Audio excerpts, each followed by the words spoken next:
Having worked with China for years, decades, all my life, in fact, since I was born there, it's intriguing to see the degree to which China has become a looming presence on the international scene, and particularly here in the United States, where many Americans see China as the country most likely to pose the biggest challenge to us during this coming century. For those of us with long memories in China, you can really think about China as having gone through 3 phases since its establishment back in 1949. For its first 30 years, it was an ideological supporter of revolution throughout the world. Domestically, it suffered enormous policy shifts, the Great Leap Forward, the Great Cultural Revolution, power struggles, and externally, its increasingly bitter rivalry with the Soviet Union finally culminated in border clashes between the armed forces of the 2 countries, and this paved the way for the breakthrough in U.S.-China relations.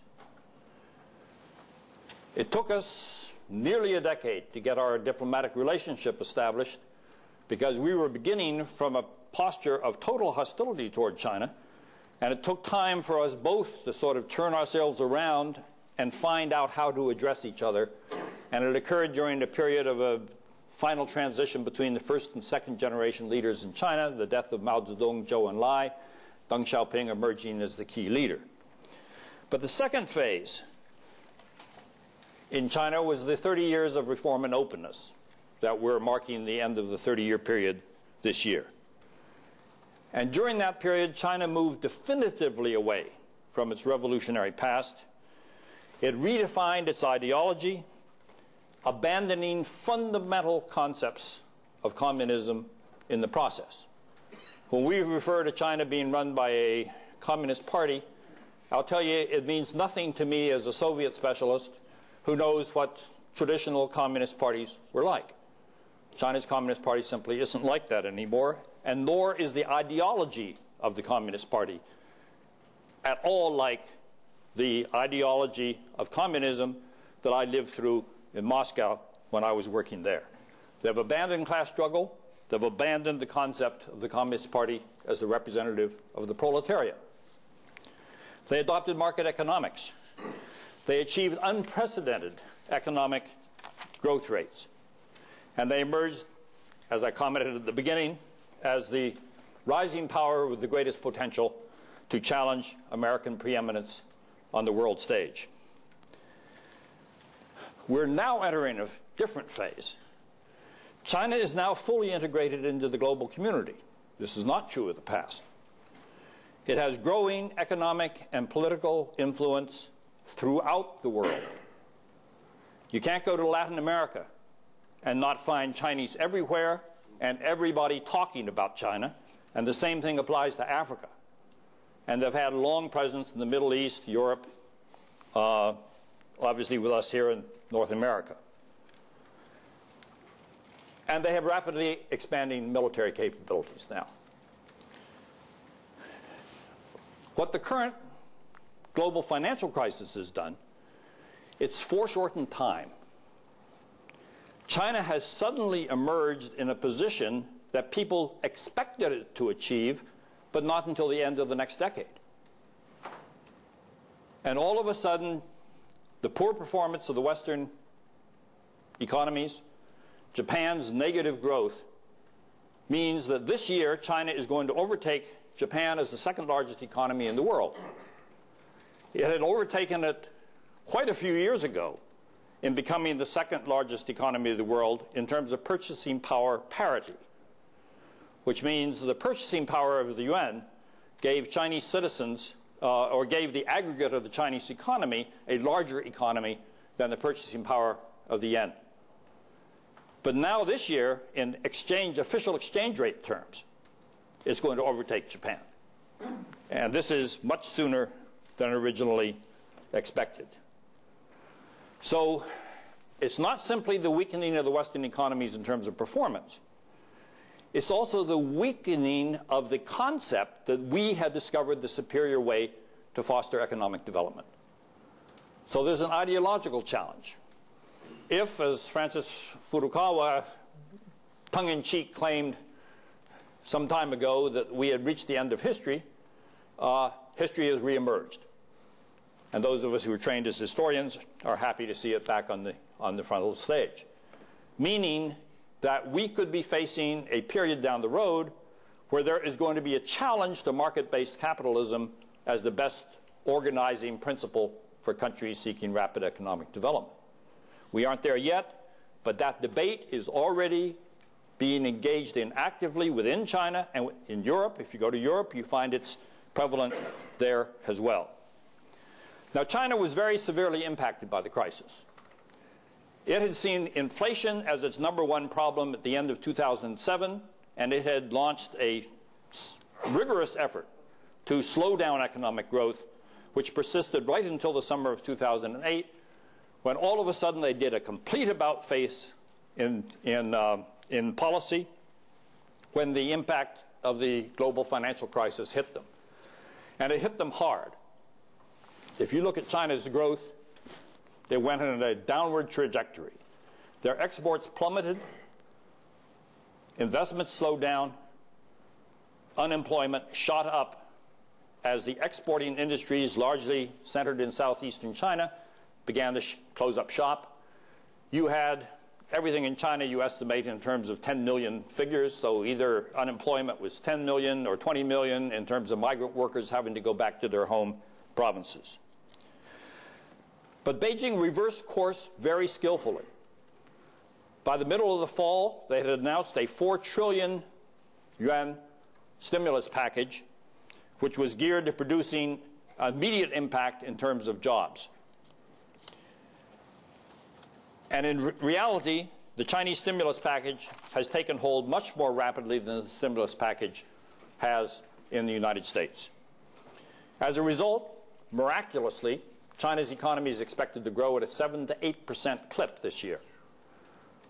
With many of the other major economies in the world shrinking this year, we're looking at growth figures in China that would be way beyond the capacity of the large developed economies at this time.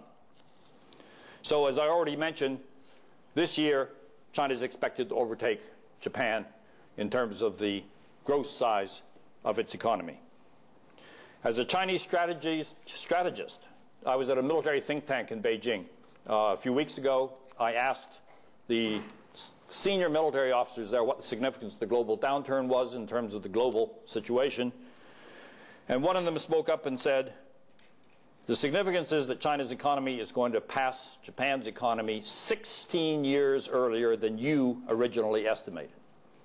That's a figure that makes you sit up and take notice. The net result has been a sharp rise in China's influence and status in the world, leading to talk of a group of two, the United States and China, as sort of the two countries that really matter in the world today. And it's this emerging China that offers enormous opportunities for the United States and poses some really serious challenges for us if we're not able to get our relationship with China right in the period ahead. Now, I'm supposed to be talking about China after Tiananmen, and I will get there. But you can't look ahead if you don't have a base for doing so. And so I always find it useful to look back for a bit before you look forward.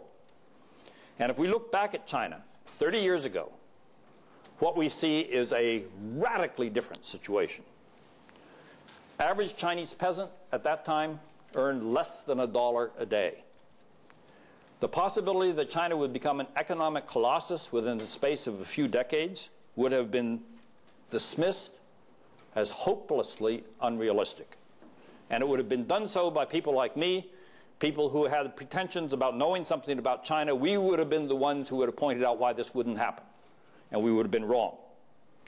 The United States, 30 years ago, had just established diplomatic relations with Beijing, but the relationship was in a fledgling state, and it was still very delicate.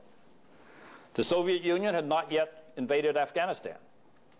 It continued and was seen at the time as posing a very significant global strategic challenge to the United States. No one foresaw that a leader like Gorbachev would emerge in a few years and adopt policies of perestroika and glasnost, that he did.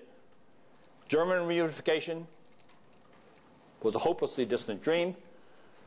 The Berlin Wall seemed as permanent as the Great Wall of China. The Iron Curtain divided Europe. The military dictator of South Korea had just been assassinated, and the idea that we would see democracy in the Korean Peninsula was also not seen as an imminent possibility. If you at the time had accurately predicted what the world would be like 30 years later, you would have been dismissed as a hopeless visionary. The collapse of the Soviet Empire, the rise of China that I've just been talking about, the transformation of the Chinese Communist Party that I mentioned, all of these things would not have been seen as realistically possible back at that early stage. But I want to go back to this key point because it really is important. With the end of the Cold War, the United States entered into an orgy of self-gratification, that we had won the Cold War and now we were in an unchallengeable position in the world. But what was really significant was that for the first time in the memory of any living person, for the first time in the world, you no longer had an ideological confrontation between alternative systems of developing economies. This is what the significance of the end of the Cold War was. The only successful countries in the world had market-based economies and had representative democratic forms of governance. So when countries like China that were seeking to rapidly modernize themselves, there wasn't a single non-democratic market-based model that they could look to as a modern country. This is enormously significant. And that's why if we end up with a reemergence of a two-line struggle over what's the best way of doing these things, we lose one of the big advantages that we had and that we did not use effectively because we were so self-congratulatory in thinking that somehow we had emerged in a permanent, predominant position.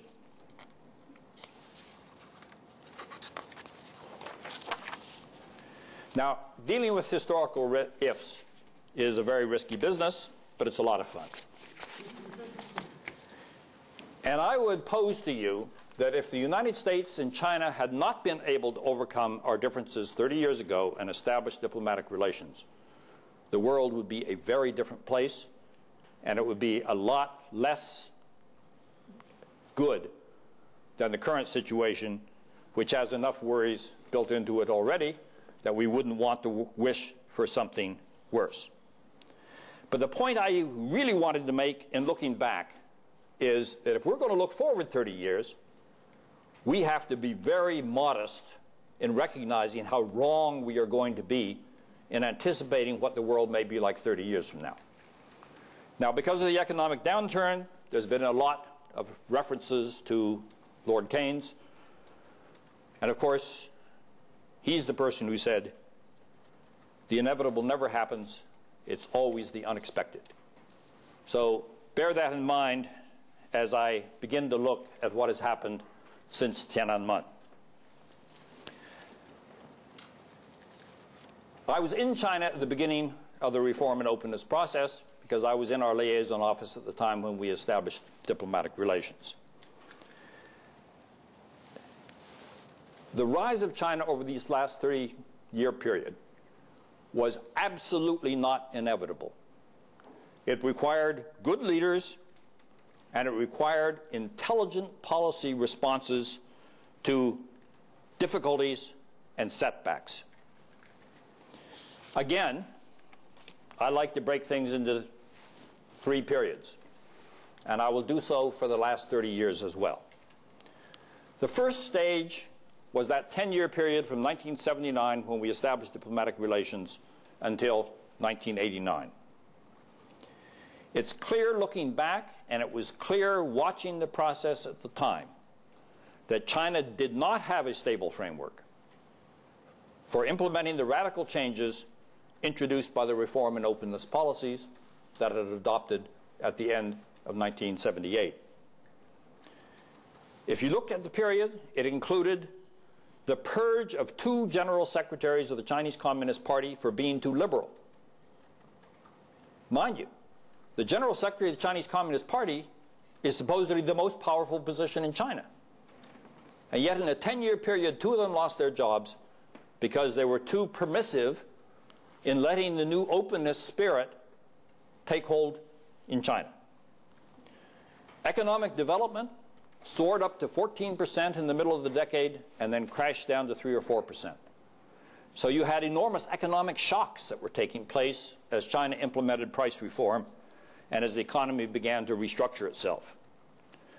But you still had a superannuated group of senior leaders, some of them still holding positions, official positions, in their 80s, who were watching this process unfold under their noses, and it seemed to be undoing everything that they had conducted the revolution to achieve.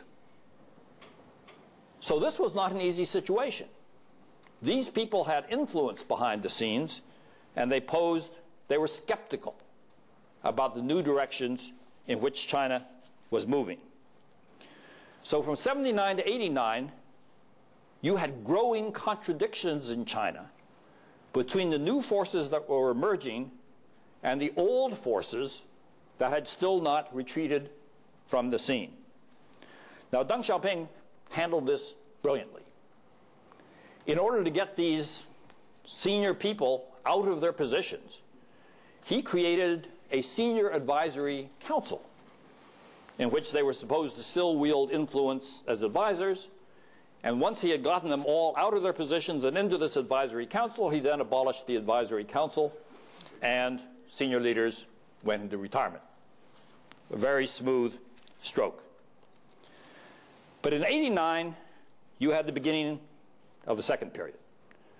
And this was a 3-year, very difficult transition period that involved 2 major shocks. The first was the Tiananmen incident that occurred in the period around June 4th of 1989. The reason why this was such a threat to the system in China is twofold. First, it revealed that there was a fundamental split in the leadership of the Chinese Communist Party that went from the very top on down. And the second reason was because there was deep sympathy for the demonstrators in Tiananmen among the government apparatus.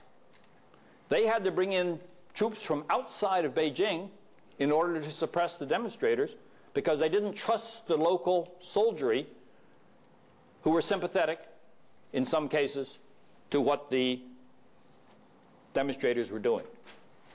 I have friends who were at senior positions in the foreign ministry then who had children killed during those incidents there. What I'm trying to illustrate is this was not people against the establishment. In many cases, this was forces within the establishment that were demonstrating in favor of growing openness within China. And this is what made the authorities in Beijing so nervous. But then the second shock hit them, and this was the collapse of the Soviet Union in 1991. The collapse of the Soviet Union, the removal of the split in Eastern Europe, seemed to be sending a clear signal that communism was finished. And the question that was on people's minds at the time, and the question that they were worried about in China at the time, was China going to be the next communist regime that would go down the tubes? This led to far-reaching soul-searching within the Chinese Communist Party over what the future course of the party should be. When I went back to China, I was absent from China from '81 until '91. I went back in '91 as ambassador, and it was stunning to see the changes that had taken place. The first thing I noted on arriving in Beijing is that there was obviously an ideological struggle going on, and you could see evidence of it in the daily newspapers. Because the speeches of this group would contain elements that were incompatible with the speeches of the other group. When Deng Xiaoping in the spring of 1992 made his famous trip to the south, in which he toured the new special economic zones that had been set up down there and declared them good, there was not a single mention of that trip in the central press. Now, the impression in this country is that Deng Xiaoping gave the orders to suppress the demonstrators in Tiananmen Square and that he had re-emerged as the supreme leader. Let me tell you, that's not accurate. He couldn't get his speeches, he couldn't get his activities reported in the press because the media was controlled by hardline elements who had regained a foothold in the party after Tiananmen. So we learned about this via Hong Kong, which picked up reports that appeared in South China about the trip, but you didn't see any evidence of this in Beijing. But the trip provided a basis for a counterattack by the reformist elements within the party, and by May of that year, we began to see a change in the line, and at the 14th Party Congress that took place in the fall of 1992, the hardliners were swept out of the party. I mean swept out. They didn't even retain positions on the Central Committee, and of course the real power is up in the Politburo and the Standing Committee of the Politburo. This ushered in the third stage. And the third stage is after China had strongly re-endorsed reform and openness policies and purged the hardliners from the regime. This third stage has been marked by China having a relatively stable base for the continued pursuit of the reform and openness policies. So if it hadn't gone through that transition period, during which you had this confrontation between the reform and the anti-reform elements with a victory of the reformist elements, China probably would not have been able to sustain its continued growth the way it has been able to do so. How regimes deal with crises of this sort tells you something about their staying power. And the reality is that when China's leaders sat down and considered how they should deal with these twin shocks, they made a series of sensible decisions that laid the basis for China's success over the last 15 years. Let me just run through some of these decisions. First, they embraced the market as the driving force for economic change and development. They launched the drive to join the World Trade Organization and restructured their economy. There was a 3-year period before China got into the World Trade Organization, during which China looked at what joining the World Trade Organization would do to their domestic situation, and they reformed themselves to deal with it. Tough reforms. They rigorously addressed the deficiencies in their financial sector. Their banks were awash with non-performing loans. The government poured billions of dollars into recapitalizing their banks, and they reduced the number of non-performing loans to a low level. It made stability the criterion for evaluating political change, meaning that there has been very slow movement on political change in China because they're concerned about destabilizing factors re-emerging. They continued to flood the West with tens of thousands of students. Really striking, because the United States had become ideologically hostile to China after the Tiananmen incident. And there were people in China who wanted to halt the flow of students to the United States because it was like sending our young people off to a hostile country to be educated. They couldn't do it. The pressure to come to the United States to study, going right up to the children of the top leaders, was so strong that during the worst days following Tiananmen, China continued to send tens of thousands of students to the United States. Truly remarkable. They fundamentally changed the nature of concepts of Chinese communism. Have you been briefed on the 3 represents? It's one of those wonderful slogans that China uses to define itself. This is the contribution of Jiang Zemin to communist ideology. The 3 represents say the Communist Party represents the advanced productive forces of the country. communist gobbledygook. What does advanced productive forces mean? It means capitalists and entrepreneurs. Those are the advanced productive forces. And it turns out the Communist Party not only represents them, but they can be members of the Communist Party now. So capitalists can join the Communist Party. Secondly, the Communist Party represents the advanced cultural forces of the country. Who are the advanced cultural forces? You are. University graduates, artists, intellectuals. These are your advanced cultural forces, and now it turns out the Communist Party represents them as well. And the third represent is the Communist Party represents the interests of all of the Chinese people. No worker, peasant, soldiers, no proletariat, bourgeois distinctions. Now, why did China do this? For several reasons. You have a one-party system in China. China was changing radically. And therefore, the Communist Party, in order to be able to justify continuing to rule China, needed to redefine whom it represented. And if the party represents all of the people, why do you need to have opposition parties? So there was a self-serving element in all of this. But the important thing is they abandoned key tenets of Marxism and Leninism. And what's the current slogan in China? Harmonious society. That's what China is striving for domestically, and that's what it promotes internationally. What does that have to do with class struggle? Nothing. It's the antithesis of class struggle. So these are very important changes in the nature of the ideology in China. These changes are more significant than changes that have taken place in any Western country in such a short period of time. Let me illustrate. In 1982, the Politburo of the Chinese Communist Party did not have a single university graduate on it.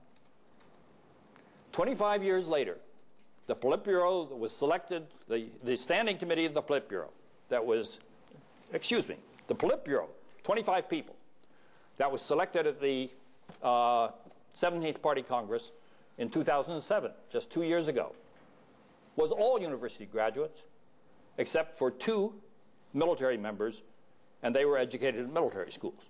So they were educated, they just weren't educated at universities. Now, to go from a top ruling group of the Communist Party that has no university graduates, in 25 years, one that has all university graduates. And people say there's no political change taking place in China. That's nonsense. How can you not have a change when you change the fundamental nature of the people who are occupying the top spots in the country? Does that mean they're Democrats? No, of course not.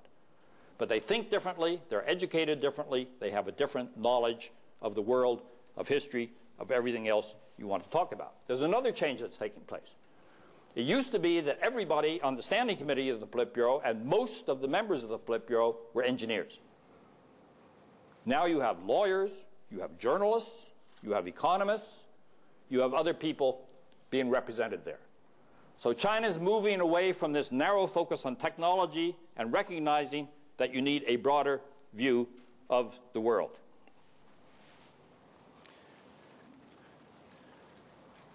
This is why China has been able to sustain this remarkable period of economic growth so long. It's because they have adapted themselves to the changing requirements of a country that is going through a radical process of change in a very short period of time. Can this continue into the future? The answer is no. It can't. Without change, there are going to be more systemic crises down the road. So the real questions are, when will these changes occur? What will their nature be? And how rapidly will they be introduced? These are the issues that China is facing right now. Everybody recognizes that change is going to be necessary, but nobody yet is sure what they should be, how rapidly they should be introduced, and what their nature should be. But it's this factor that makes this year, 2009, a defining moment in world affairs. Because, as I mentioned, you have the potential for the reemergence of a challenge to Western-defined market capitalism as the basis for economic development elsewhere. China has a market-based system, but it involves a much higher level of government intervention in the economy. I used to say this was the key difference with us, but we have such a high level of government intervention in the economy now, so maybe we're seeing convergence. I'm not quite sure yet. I mentioned the fact that some people are seeing the world in terms of a group of two at the very top. Now, it shouldn't surprise us. China rejects the concept of a group of two. The Chinese are feeling their oats. They're feeling proud. They're happy that they're being seen as sort of the number two power in the world. But they are very conscious of the difference in their strength and the strength of the United States. So they don't like to be lumped together with the United States the way a concept of a group of two does. But there's a second reason. They are politically more attuned to the reactions of others than we Americans tend to be. We have not had good feedback mechanisms in recent history. We have a tendency to preach to others and not listen and not pay attention to their attitudes. But China is uncomfortable with the concept of two powers seen by others as presuming to be a sort of ruling condominium in the world. And they recognize that every other country in the world will object to that sort of a construct. If you recall, in the previous administration, we were defining our national security strategy as maintaining preeminence indefinitely. We wanted to be so preeminent, this was part of our national security strategy, that other countries wouldn't even presume to want to challenge us. Now, my background's in diplomacy. And let me tell you, if you define your national security strategy in ways that no other country in the world will see a common interest in, that's the way to do it. Why should any other country in the world want to share the concept of keeping the Americans preeminent forever? So even if we want to be preeminent forever, and I wouldn't mind that particularly, but I would not define it as the goal of my national security strategy, where I need the cooperation and help, support of other countries to accomplish our goals. So China rejects the concept of a group of two, but it's acting as though it's a member of the group of two. Why do I say this? Well, do you remember that President Obama and President Hu Jintao met in London last April? And they issued a joint statement at the end of their meeting, and in it they agreed on the need for sweeping changes in the global governance structure of international financial institutions. What's the President of the United States and the President of China issuing a call for sweeping changes in the global international institutions? That's the sort of statement we might have done with Europe in the past, or we might have done it on a visit to Japan. But it's inconceivable we could have issued that statement with China. And the remarkable thing is that China agreed to that type of language.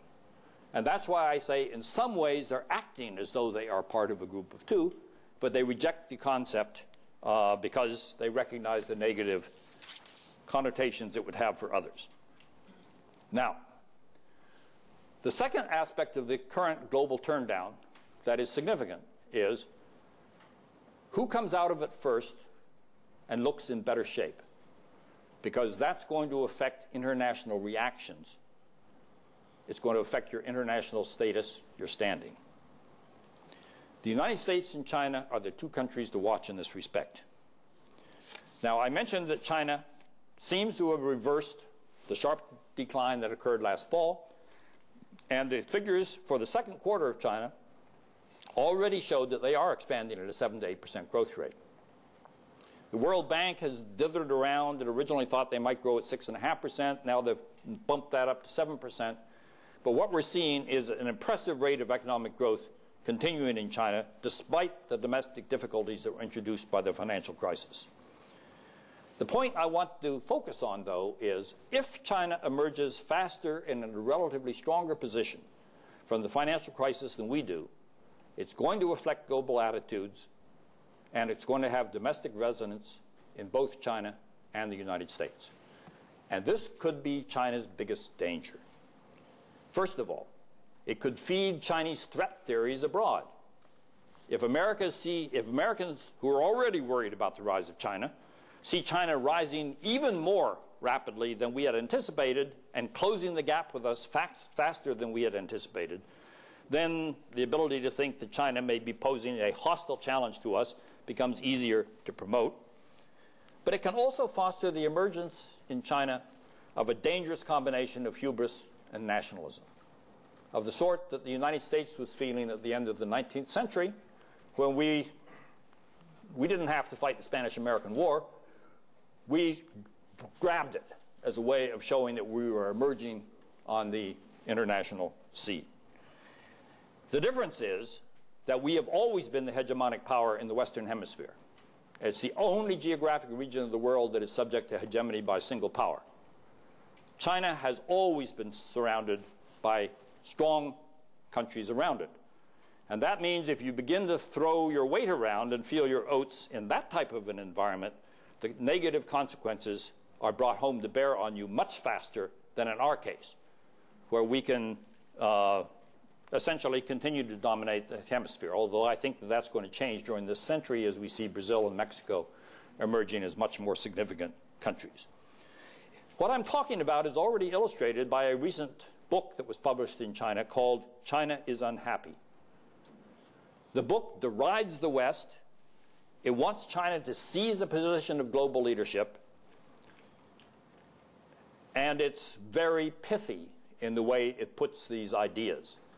We are characterized not as a paper tiger, but as an aging cucumber covered with green paint to look at a healthier condition than we actually are. I'd rather be a paper tiger myself, but that's the way the book tries to point it. Now, this viewpoint has been strongly rejected by the Chinese government, but if you go into the Chinese internet and read the comments on the book in the debates, it's also rejected by many of the readers. One of the comments in Chinese, for example, was, after reading your book, China is Unhappy, I am unhappy. Rather pithy turn of phrase. But significantly, a recent issue of The Economist magazine, you may have seen it with the dragon on the cover, and it talked about the sense in Beijing that the reassertion of the Middle Kingdom's global ascendancy is at hand. This is going to pose a challenge for China's leaders. They have looked at history. They do not want to repeat the mistake that Japan and Germany made at the end of the 19th century and into the 20th century by prematurely throwing their weight around in ways that cause others to unite against them. The problem is, public attitudes in China may push the government in that direction. The problem is manageable at the moment, but here's where we get caught up in our own contradictions. We want China to be more open. We want it to have a more representative government. And if it begins to move in that direction, it's going to be more vulnerable to the types of popular passions that lie behind this type of book that we've just seen. Now, there's a very active debate going on in China right now over whether the United States is, in fact, a declining power or whether it's not. A respected China analyst, Bonnie Glaser, recently co-authored an article that looked at this debate in some detail and summed it up, I thought, very nicely. The issue is some see evidence that there's a decreasing U.S. ability to gain the support and to influence our allies. There's a diminished U.S. ability to get other countries on board with U.S. foreign policy initiatives, and they believe there's a decline in U.S. legitimacy abroad. This is the view that sees the United States as beginning to lose influence globally. But others warn, and warn very strongly, against jumping to that conclusion. What we don't see in the debate, however, is any definition of what China is going to be like under these circumstances. How will a multipolar system operate? What will China's role be in it if, in fact, we are in a multipolar global situation? And what role would China play in a new world order? This is something that we ought to be concerned about, and the Chinese should be concerned about, but they haven't really focused on that aspect yet. But the debate matters, because if China's leaders expect the United States to continue to be the predominant country in the world for an extended period of time, they have a stronger incentive to try to accommodate themselves and to have a good relationship with the United States. But if they see our position as weakening, they are more vulnerable to those hotheads who think that China ought to be challenging the U.S. position across the board in any number of areas. For the moment, China's leaders are firmly committed to the concept of working with the United States. They have adopted this ideology of the Obama administration that we are working to have a positive, cooperative, and comprehensive relationship with China. These are the buzzwords: positive, cooperative, comprehensive. And both countries have bought on to that concept. But the Chinese have sent some warning signals across our bow. You recall that the governor of the central bank posted an article in which he talked about the need to have an alternative reserve currency to the dollar. And the Chinese have not dropped that idea, and they're going to continue to be pursuing it. But put yourself in China's position. The United States is projecting enormous deficits down the road, in fact, indefinitely. The Fed has thrown $1 trillion into an effort to prime the pump and get our economy working again. And the Chinese suspect, not without reason, that there may be some in the administration who think that the burden of debt is going to be so heavy on the federal budget that inflation is the way to reduce that burden, because you pay off with cheaper dollars than the debt that you incurred in an earlier period. China holds a vast amount of that debt, and therefore, if the United States lets inflation get out of control, China is one of the big losers. Now, in the short term, the Chinese have nowhere to go, and in fact, they have continued to purchase U.S. Treasuries and, in fact, even stepped up their purchases. But we would be fooling ourselves if we didn't recognize that China is going to be uncomfortable with its over-commitment to U.S. dollars among their reserve holdings, and they are going to continue to look for possible alternatives to the U.S. dollar. And this is potentially very dangerous for us, because if the dollar were to lose its international reserve currency status, it means we would have to, in certain exigencies, borrow in foreign currencies, and then we lose control of the terms of repayment.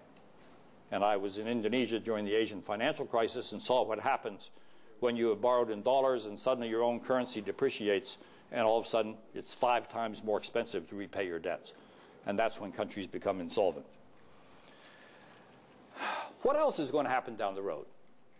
Well, let's look at leaders. We don't talk in terms of generation of leaders in the United States, but in China they do. Mao was the first generation. Deng Xiaoping was the second generation. Jiang Zemin, who was the general secretary from '89 until 2002, is the third generation, and Hu Jintao is considered the fourth generation. The fifth generation comes in 2012, when the 18th Party Congress takes place, because they have a 10-year limit on being able to occupy the top positions. And unlike the U.S. government, they rigorously are now forcing people out when they reach their age. If you're a minister, you have to retire at 65. If you're the top political figure in China, you have to retire at 70. Now, Hu Jintao will be 70 in 2012, and every Chinese will tell you he steps down then. He doesn't continue on. Well, what's the significance of this? Mao had no experience outside of China. Some of the first-generation leaders, including Deng Xiaoping, who was a second-generation leader, had experience in France, Germany, during the early periods of during the 1920s and 30s. The third generation of leaders were all educated in the Soviet Union. Li Peng, Jiang Zemin, they were all educated in the Soviet Union.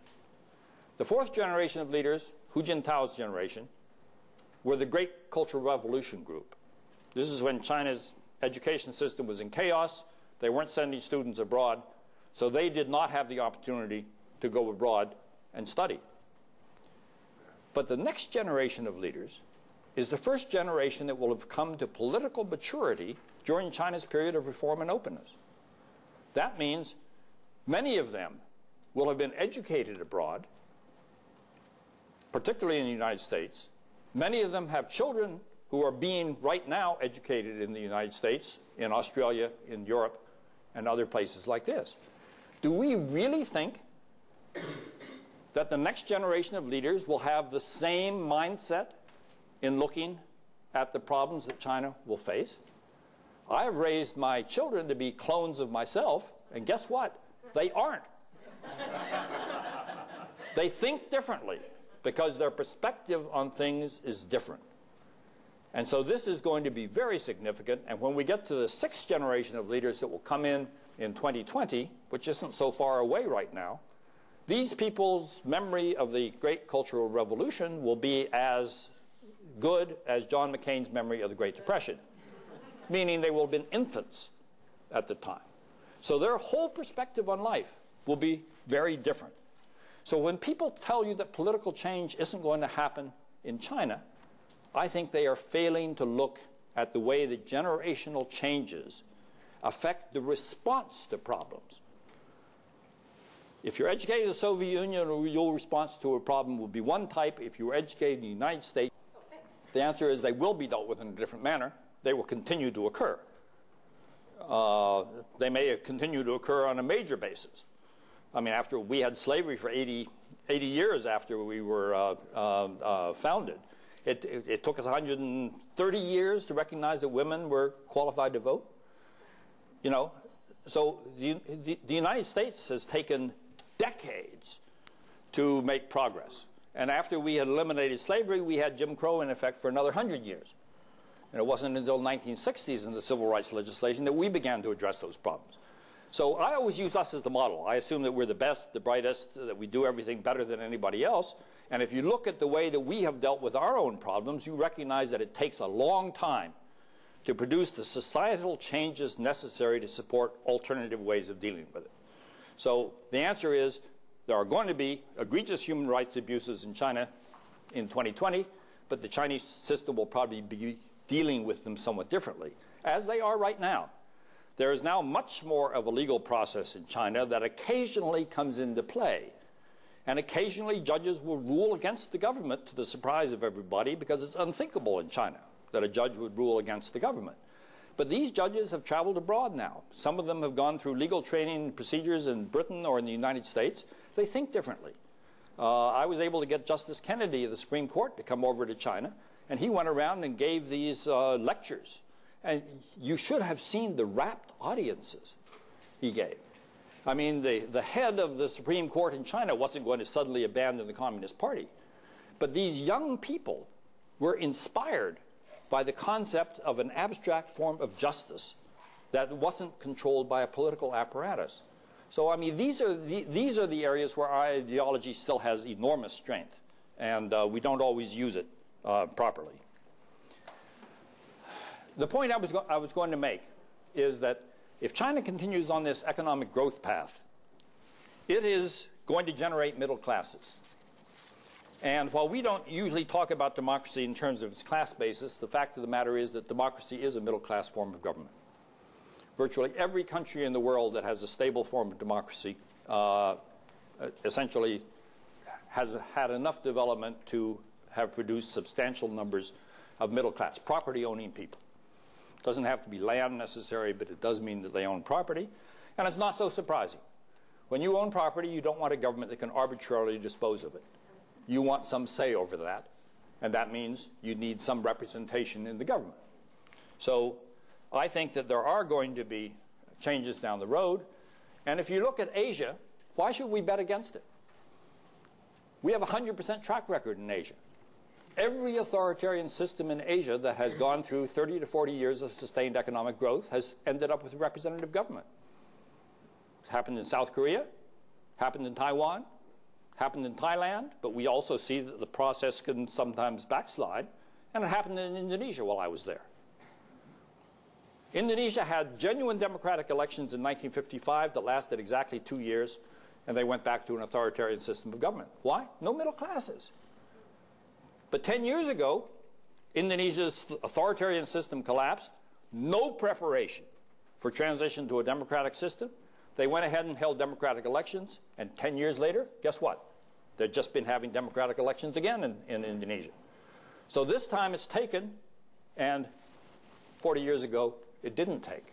Difference? Economic development. But it's not just economic development. There are two other characteristics. You have to remain open to the outside world, and your economy needs to be embedded in the global economy. So you can't wall yourself off the way Burma and North Korea do. And yet China is doing this. China is very much engaged in the world. So I tend to be optimistic about political change in China, but the trouble is we want the grass to grow overnight, and we can prove the grass isn't going by simply watching it for a few minutes and seeing that with no signs of movement. So we're always judging political change in China by squeezing the time frame down to an unrealistically short period of time. You have to be looking at this in terms of decades, not in terms of year-by-year change. What about Taiwan?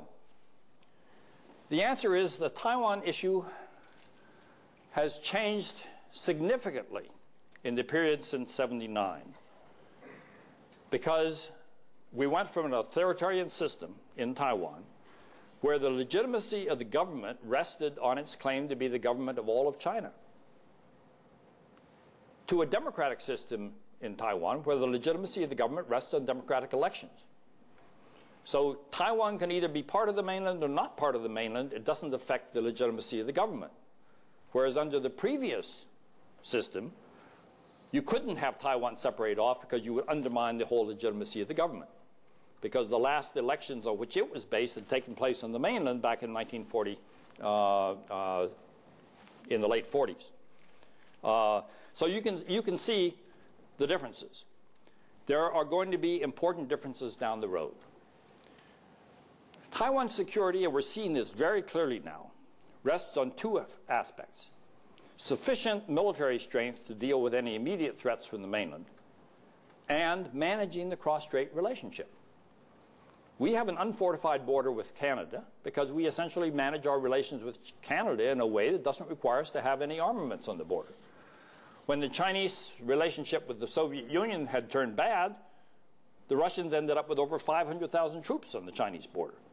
So you can see that managing relationships really does matter. We had 8 years of an independence-minded leadership in Taiwan from 2000 to 2008. It was a period of high tension. And now we have a leader, a president in Taiwan, who has reached out to try to improve cross-strait relations, and all of a sudden tensions have gone down. So we see that how you position ourselves affects the threat. Now the second aspect of this to bear in mind is, when China was a weak military power, we could presume to maintain a military balance in the strait. But if China has the second largest economy in the world and is devoting double-digit figures to its military budget every year, then the possibility of maintaining a military balance is going to erode in the period ahead. And that means it will become more important to be sure that you're managing that cross-strait relationship properly. And if tensions are kept low, ultimately it's going to impact on our arms sales to Taiwan. And that's going to be an inevitable development. But how we get there is going to pose real challenges for Washington, for Taipei, and for Beijing. But expect changes. This is not something we should do. Now, given all these considerations, do we have an adequate understanding of China? And the answer is, despite your best efforts, no. We do not. Let me illustrate what I'm talking about. 30 years ago, we had a reasonably good understanding of China. And the Chinese were appallingly ignorant of us and the West in general. Now the Chinese have a much better understanding of us than we do of them. We're still pretty good. But the difference is they flooded us with tens of thousands of students who studied here, not just for a semester or a 2-year period, lengthy periods of time, in many cases worked here. And you now find them as vice governors, as vice mayors, throughout the university system, the business community. You can't go anywhere around China without stumbling into a U.S. college graduate in an important position of authority. The Chinese embassy used to have ambassadors who spoke no English. Their officers had no idea about how to cultivate relations with the Capitol Hill. No one understood the significance of a staffer, because the staffer in China's non-Congress was a non-influential person. In Washington, the staffers often control what the member does. So they're very important. Now they know that. So the Chinese embassy in Washington now is one of the more sophisticated embassies in dealing with it. Why does this bother me? Because China has overtaken us in understanding us. And we are still the most powerful country in the world. We cannot afford not to understand the world where we have a capability of intervening anywhere we choose. But if we don't understand where we're intervening, it's like barging into a dark closet filled with skeletons and swords and, I don't know, name your weapon system. You need to know what you're doing if you're powerful, and we're not addressing that problem adequately. Let me use the defense budget of China to illustrate this point. Now, to assess what China is doing on defense, we need to look at several factors. One, of course, is the capabilities that China has. But the other is, what's the quality of our relationship? If we have problems with China, do we immediately have to turn to our destroyers and airplanes in order to deal with it? Or can we simply negotiate a solution to the problem? This makes an enormous difference. Do you recall what happened in 1971-72? All of a sudden, in an incredibly short period of time, U.S. attitudes toward China went from seeing it as a hostile force, which, even though it wasn't aligned with the Soviet Union then, represented a different hostile force against us, and suddenly, almost overnight, it became, in effect, an ally of ours against the Soviet Union. Well, guess what? Our attitude toward the Chinese military radically changed overnight, and yet nothing had changed in terms of China's capabilities. So therefore, the nature of your relationship with China affects whether or not China constitutes a threat to you. We don't worry that much about China's military buildup, and Japan was about Japan's military capabilities, and yet Japan, in conventional terms, is an equivalent of the mainland. Not in strategic terms. China has nuclear weapons, it has intercontinental ballistic missiles, Japan does not. So there are differences, but it's significant. Now let's look at some facts, because when we think about China's defense budget, we need to think about China. Here's a country just slightly smaller than the United States. Basically think of it as the same size as the United States. But its population is 4 times larger, plus 130 million people. Unbelievable. I mean, think of the United States with that many people squeezed into our territory. And half of China is unoccupiable. It's high mountains, high plateau, desert, etc. It has 3% less arable land than the United States. Its land borders extend for 13,700 miles. They're the longest in the world, almost double the length of the U.S. land borders. Its coastline is over 9,000 miles. We have a slightly longer coastline, a significantly longer coastline than China, but China has a long maritime coastline. 3 of China's neighbors, Pakistan, India, and Russia, have nuclear weapons, and North Korea is well on the way to gaining a nuclear weapon capability. Let's take a look at China's modern history. Lost the first Opium War to Britain in the 1840s. It was humiliated by Britain and France in the Second Opium War during the late 1850s. It was defeated by Japan in 1895 and forced to give up Taiwan. It was invaded in 1900 by 8 countries who occupied Peking, the Chinese capital. Even though on the winning side in World War I, it watched helplessly while the former German concessions in China were given to Japan, not returned to China. In 1932, Japan sliced off China's 3 northeastern provinces and set them up as the supposedly independent country of Manchukuo.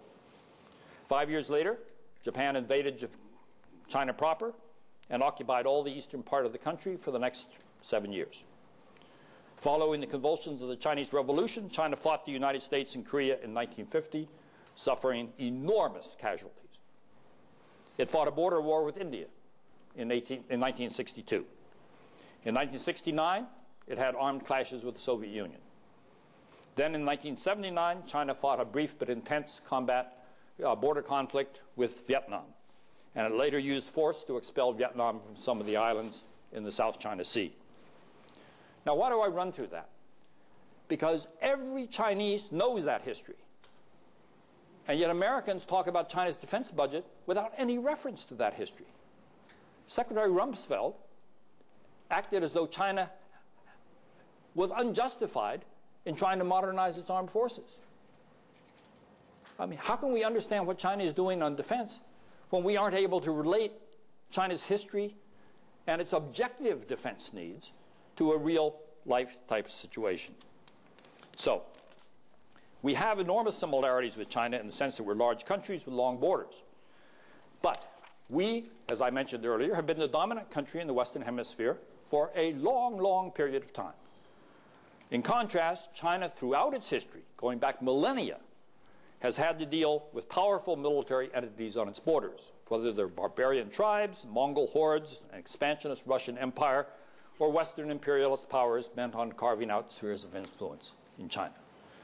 Over the last 900 years, Han Chinese have controlled all of China for over 350 years.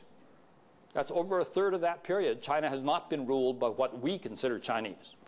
Now, are you all aware of what Chinese means?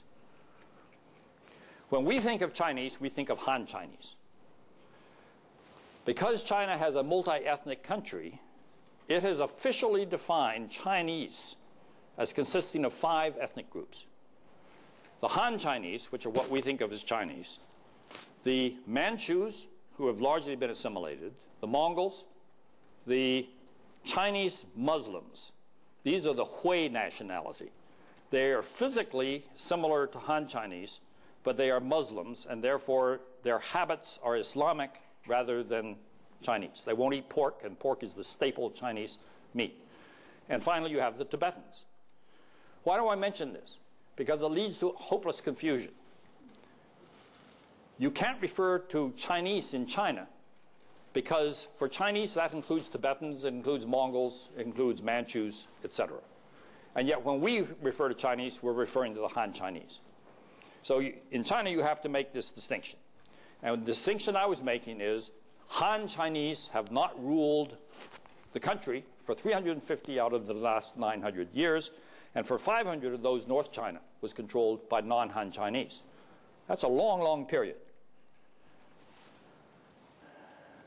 So China's sense of its modern history is one of victimization. It thinks it has been run roughshod over by larger powers. Now, the 3 decades of rapid growth have changed that equation. China is now beginning to develop a capability to deal with defense challenges to it. But what will that mean in terms of China's international behavior? We don't have a clue, and the Chinese don't have a clue. Because back when China was the central kingdom and the strongest power in its region, you did not have a Westphalian system of nation states. So therefore, there was no way to look back in history and say, well, this is the way the balance of power was conducted in East Asia and apply it to current conditions. And the Chinese have the same problem. So actually, the Chinese are looking back to the warring state period in China, which is the time of Confucius, 2,500 years ago, because at that time, China hadn't been unified, and there were wars taking place among roughly equal Chinese states, and they're trying to see if there's some principles of foreign policy they can derive from that historical period. Well, it's pretty risky looking back that far. So, what should we take into account when we are trying to assess China's defense budget? Let me mention a few things. You have to take into account the historical context. Has China faced threats? What is the nature of those threats? I just ran through China's history for you to give you a sense of that. Secondly, what's motivating China's defense spending? The United States storms into Iraq back in 1991 and devastates a country armed with Soviet weapons because we have better technology. Every country in the world that has a military has been trying to get more modern military technology following the first Gulf War. And then we went in and did exactly the same thing 10 years later. when we invaded Iraq the second time. So in other words, we are giving China a lesson that its backward, non-modernized military equipment simply is worthless in dealing with a country such as ourselves. So obviously they're trying to engage in modernization. But we're also deploying a missile defense system. China tries to maintain a strategic deterrence against the United States. And if we say we're developing a missile defense system to deal with North Korea, the Chinese don't believe us for a minute. Because if we can deal with North Korea, we can also deal with Chinese rockets, and that means they have to build up their strategic forces. And thirdly, we're both worried now about the possibility of conflict over Taiwan, and therefore the Chinese military uses that as a cash cow. They're constantly telling their leaders, we can't defend Taiwan, we can't do anything about it, you've got to give us more resources. So these are some of the factors that are driving Chinese military spending. Third, how much is enough for China? If you can't say how much is enough for China, you can't say it's spending too much. And we've never made an effort to say, well, a country with this number of borders and this number of wars in its history, et cetera, needs this size of the military. So therefore, we don't really have a good basis for dealing with the issue. Finally, how much is Japan spending? How much is Europe spending on defense? How much are the Russians spending? If you look at the figures, it turns out that France, Germany, Italy, and England together spend about twice what China spends on defense. But they're all part of the European Union that has a common defense policy. But we say that Europe doesn't spend enough on defense, and we say China is spending too much on defense. Give me a break. This is not an intellectual way to look at the issue. And finally, we think that China's leaders are a bunch of idiots. They spend 30 years trying to build up their country, and then at a time when they're still grossly inferior to the United States in terms of their military capabilities, they're going to risk a military conflict with us and throw it all away and have it destroyed? Leaders don't think this way. And China's leaders are very conscious of what happened to Japan and Germany when they presumed that they were stronger than they actually are. Does that mean we don't need to worry about China's military? No, quite the contrary. We do need to worry about them, but we need to think intelligently about it. We don't want to jump to these premature conclusions. We should also remember that China's defense strategy is going to change. Are you aware that 40 years ago, the Chinese assumed they couldn't defend their borders, and therefore some of their short-range missiles, nuclear missiles, were targeted on China? Why? Because that's where the invaders were going to be. That's not the case anymore, because China has become stronger. And so therefore, China now wants to defend its borders. Previously, it was dig tunnels deep, store grain everywhere. Those were the slogans in China, because they couldn't defend their own borders. Its strategy is going to change again in the future, and it might change in negative ways. So we need to worry about these types of considerations. Let me wrap up. The point I've been trying to make is we have an enormous stake in what kind of a relationship we have with China down the road. Now, should we be gloomy about this, or should we be optimistic? Let me point to a key fact. China's economy in 2006 was 13 times bigger than it was in 1979, and our relations with China were much better. Now, the reason I mention that is we have the capability of getting along with strong countries. There's no reason we can't deal with a strong China. The question is, does China pursue policies that are damaging to U.S. interests, and are we unable to manage such differences within a normal diplomatic relationship? If we can manage them, then we should welcome China becoming a more prosperous and stronger country, because most of China's economic growth has been actually resulted in better living standards for the Chinese people. And I can't imagine an American foreign policy in which we would want to prevent other people from becoming more prosperous because we were afraid of what might happen.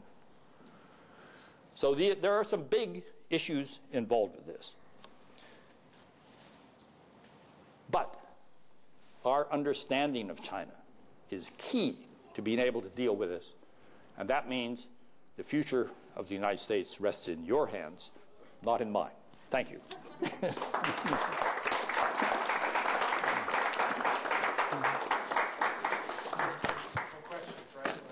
Yes?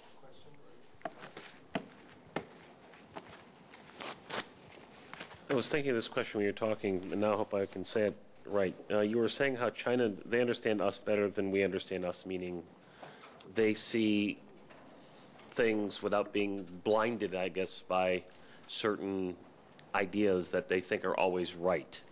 Do you see China evolving towards that, where as they increasingly succeed in doing what they're doing, that they will get blinded the way, say, we heard days ago about how Imperial China was blinded by its supposed superiority to other civilizations? I think China is going to have periods when it is blinded by what I would call an ideological view of the world. It doesn't happen to be in that mode right now. But the key thing to remember is that since the collapse of the Soviet Union, the United States has been, along with Iran, we have been the two most ideologically driven countries in the world. You would be amazed at the role that ideology plays in policy formulation in Washington. Now, I think it's decreasing now, and it was already beginning to decrease at the end of the Bush administration. And I think it's continuing into the Obama administration. But what I was really referring to in terms of better understanding of us is that the Chinese have spent more time now in the United States than we have spent in China. We have something like 6,000 or 7,000 students in China studying there, and that's a big improvement over what it used to be. But the Chinese have literally hundreds of thousands of students who have studied in the United States. Now, you could argue on a per capita term, maybe we're equal with them, but you're not dealing in per capita terms. You're dealing in terms of the policy community and how many people do you have who really know something about the other country. The reason the Chinese are more skillful in dealing with us now is because they have a better understanding of what drives us. When I was ambassador in Indonesia, you recall back in 1991, there was this incident in East Timor called the Dili Massacre, in which protesters were gunned down by the Indonesian military, and we cut off our international military educational training for the Indonesian military. That was shooting ourselves in the foot. Why? Because nearly 30% of Indonesia's officers' corps had had some exposure to the United States through training programs. And when you dealt with those officers, if I had to go in and make a human rights démarche to them about this type of behavior, they knew why an American ambassador was in there making a human rights démarche, because they knew how the United States behaves. But if I was dealing with an Indonesian general who had never been in the United States, his reaction was, what the hell are you doing in here? It's none of your business. So when we have differences with other countries, you ought to bring them over to this country in hordes. You don't want to cut them off. And yet we have a tendency to cut people off. And quite frankly, I've never seen a foreigner moved by a speech on human rights. But I've never seen a foreigner unmoved by the experience of living in the United States and seeing how we deal with our problems. And they see a role that a free press plays, and they see a role that an independent judiciary plays, and they see how we struggle with these problems. And then they take that knowledge back with them, and they apply it to their own country's traditions. So I really believe that it's important for us to understand China's better so that we can understand what motivates their actions, and they're doing much better on that count. There was back in the rear. You had said that it is going to be up to us to increase the understanding of China. Is there anything in particular you would like to see emphasized with high school students that are coming into this situation? None of us is going to live long enough to know as much about the issues we'd like to know more about as we should. So what I've been trying to do in my remarks to you all is to provide some pointers on how to think about China. So I don't tell you that China's defense spending is too much. I don't say it's too little. I say, in thinking about it, here are the things you need to bear in mind in terms of thinking about it. So I would say that in order to understand China better, what we want are an educated American citizenry that can't be stampeded in one direction or another by a one-sided presentation of an issue that does not provide the background information and the balance necessary to make an assessment. Now, when you make a balanced assessment of some countries, like North Korea, you end up with a negative assessment. I'm not talking about whitewashing anything. But at the same time, you have to understand what drives other countries. And here's an area where our intelligence community has major difficulties. And I've been in our intelligence community, so I know what I'm talking about. Let me illustrate. Do you remember the Axis of Evil speech? And shortly after we make the speech, we attack Iraq. And shortly after that, Iran and North Korea ramp up nuclear weapons programs. Why did they suddenly give such priority to the nuclear weapons program? Because we had defined 3 bad actors in the world, attacked one of them, and presumably we were going to go after the other 2 at some point in the future. And the only way to protect themselves was to get nuclear weapons. Does that justify their behavior? No. I think nuclear weapons are dangerous, particularly in the hands of such bad actors. But the point is, we stimulated their behavior. Now, the intelligence community cannot handle this. Why?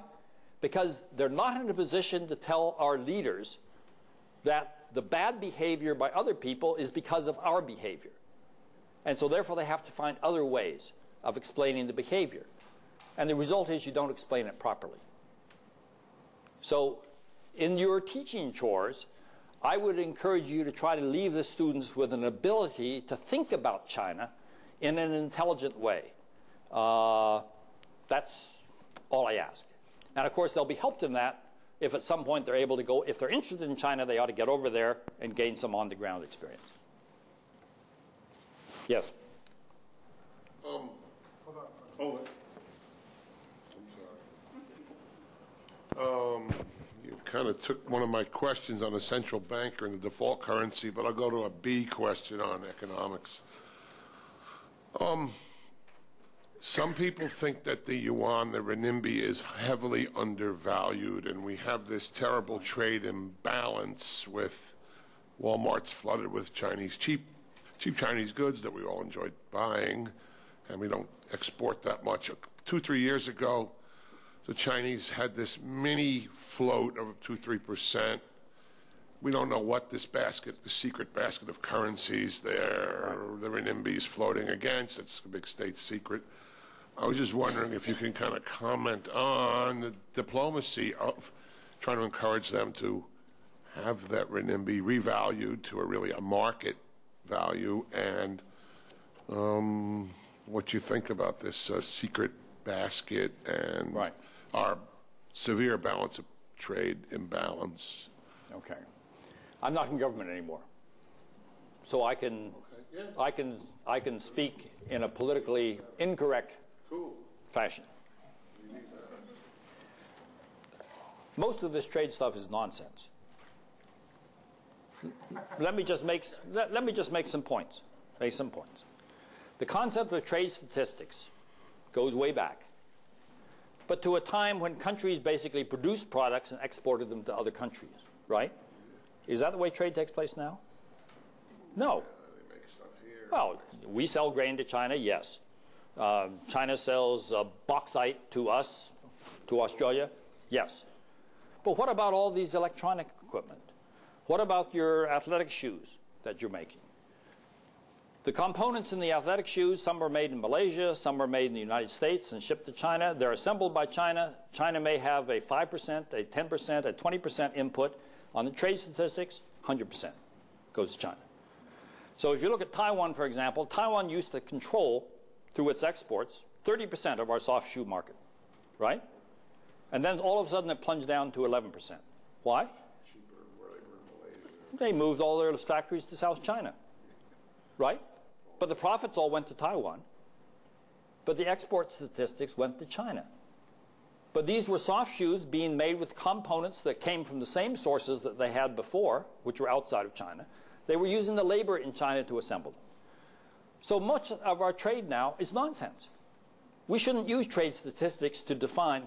When I bought an Oldsmobile some years ago, it was made in Canada.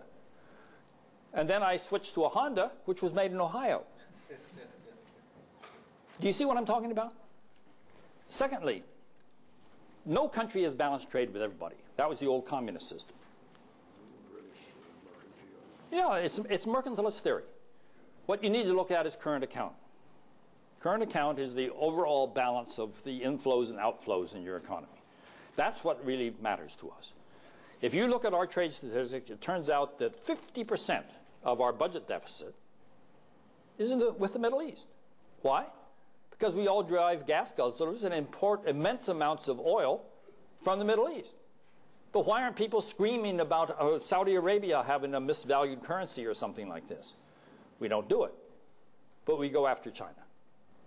Now, third point. I met with the president of South Korea not so long ago. Well, actually, it was 6, 7 years ago. And at that time, the Korean companies were moving their factories to China. So I said, Mr. President, what do you think about the fact that Korean companies are all moving their manufacturing facilities over to China? And he said, well, let me answer your question. He says, the companies that have moved their manufacturing to China are all healthy and making profits. He said, the ones that haven't moved their factory to China are all near being bankruptcy and having a difficult time. Second point, he said, is I've looked at the statistics of China's exports to Korea, and it turns out 70% of them come from Korea-based companies in China. So what Korean companies were doing was moving their factories to Korea and then exporting the products back to South Korea. They were cheaper than if they had been made in South Korea. Now, there were two things that were interesting about his answer to me. I asked him an economic question, and he gave me an economic answer. He didn't give me a political answer. He didn't say, oh, we're losing jobs, we're doing this and the other thing. Now, why does this matter? Because we all point to the East Asian miracle. What produced the East Asian miracle? Comparative advantage. Some of you have studied economics. Remember the concept of comparative advantage. I mentioned Taiwan. When I first went to Taiwan back in the 50s, Taiwan had rice paddies, and they drove dole out of canned pineapples because it moved up to pineapple canning and things of this sort. And then it went into soft shoes, and then it moved the soft shoes to China, and in the process it then started making microchips and assembling computers and electronic gadgets. And now you go to Taiwan, and it's a semi-developed economy, and it has an educated workforce, and they're not canning pineapple anymore. That's left to the undeveloped economies of the world. Every one of this part of this process involved losing jobs. Sure. But then they recreated jobs in different areas and moved up the scale. And believe it or not, some companies are now leaving China and moving their factories to Bangladesh or places like that because they're lower labor. This is how you engage in economic growth. Seems like a race to That's right. But the process is difficult. But there's another... China's too expensive now to pay. We have to find Cambodians for... That's right. But there's another factor. Do you remember not long ago Boeing moved its headquarters from Seattle to Chicago? Right. And do you remember, you all teach history, I'm sure, in the thing about what happened to New England when all of its industry started moving down to the south in the mid-19th century. And you had a big economic depression in the south, and they moved down. Moving a factory from New York to West Virginia in order to gain some benefits from cheaper labor and other things, in terms of the impact on the New York workers, is no different than moving it to Singapore. And yet, what would we think of a country in which you weren't permitted to move a business out of this state to that state in order to gain some economic advantage from it, even though it disrupts your workforce? So in other words, if we define this in terms of preserving uneconomic jobs at any expense so that our companies cannot be competitive in a global marketplace, this is the way to do it. When I served out in East Asia back in the 1950s and 60s, everybody drove American cars. And then Japanese cars began coming in, and they were kind of clunky things. They weren't good enough to export to the US market. But then I came back to Asia a few years later, and everybody was driving Japanese cars. And Detroit had actually stopped making cars with the steering wheel on the other side, even though you couldn't sell cars to Australia, to Hong Kong, to a lot of countries who still had the old British style of driving. Well, guess what happened? Because Detroit was not competing abroad, they lost the ability to track how competitive the foreign car companies were being. And then all of a sudden, the Japanese came into our market, and before you knew it, they had enormous market share in our market. So my argument is our companies have to operate abroad in order to protect their domestic competitiveness, because in a globalized trading system, other countries that are more competitive than us have the ability to penetrate our market. And this is the way it needs to operate. But the additional factor is we've been losing jobs in manufacturing for decades. How many of you know the statistics? Our economy is, in terms of the size of GDP, 79% services, 20% manufacturing, 1% agriculture. Used to be 90%. That's right. Well, that means that we have been, and yet we manufacture as much as we did before. We manufacture with fewer workers. But the workers have left the manufacturing sector and moved into the services sector. This is where we have comparative advantage in terms of doing these things. So the answer is yes, there are short-term negative consequences, and I can understand why a worker in a factory that's about to be closed because it's going off to so-and-so is disadvantaged. But I guarantee you, look at Detroit. How would you like to be a GM worker and your company goes bankrupt, and all of a sudden you've had to throw out your health plans and you had to take reduced wages in order to get the company back on a firmer basis? That's what happens if you don't maintain the competitiveness of your workforce. And so I think that we need to pay attention to the current account, which reflects whether we are saving enough to justify our level of consumption. And the answer is, in recent decades, we haven't been, and that's why we're having the current prices. Incidentally, this is the lesson to be learned from this. I mentioned how bad China's banks were a few years back. China came into this economic crisis with its financial system in relatively good shape. We came into the financial crisis with our financial system in a terrible shape.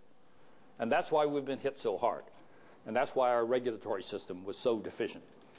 Because they saw the deficiencies. They didn't do anything about it.